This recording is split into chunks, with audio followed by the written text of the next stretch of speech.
So in order to understand paleo environments, geoarchaeologists have to work with the records that are available to them in the area surrounding an archaeological site. So here in the Salmon River Canyon, I'm standing next to a section called SR23. This is a section that was featured in some of my research.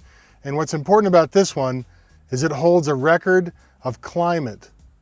That is, it holds a record of past climate related to aridity and also vegetation patterns. So in this case, climatic conditions, warmer or drier conditions, were controlling the type of vegetation that was growing on top of this part of the canyon on the slopes. To figure that out, I had to look at aspects that are held within the sediments. Small white nodules and little filaments of calcium carbonate hold data about past climate in the form of oxygen and carbon isotopes. The oxygen isotope tells us about aridity in a relative way, and the carbon side tells us about vegetation. What is the percentage of drought tolerant versus drought intolerant plants? So the geoarchaeologist has to learn about what techniques might be available to reconstruct paleo environments and what kinds of materials are going to be present in their study area. And finally, they need to know how to bring those two things together.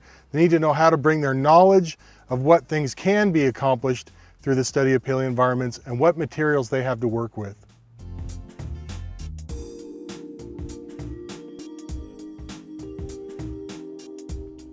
Sediments and the objects contained in sediments can tell us a lot about past environmental conditions and climate conditions.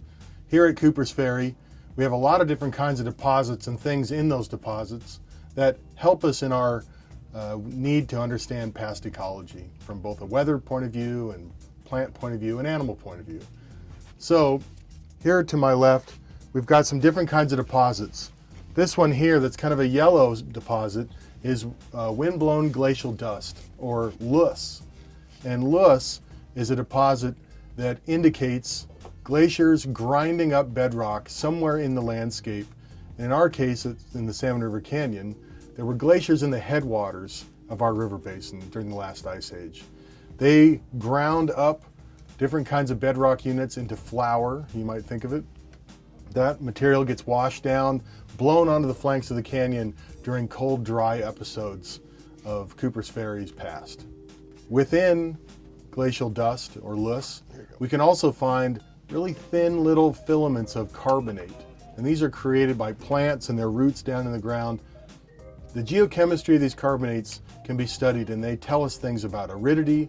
They can also tell us about the kinds of plants that were here at the site through time. We can look at the geochemistry of river mussel shell, snail shell, bone, teeth, different kinds of natural data recorders about environments of the past. By excavating carefully, keeping the stratigraphic units separate as we go, we can understand the climate conditions associated with these different phases of the site's history.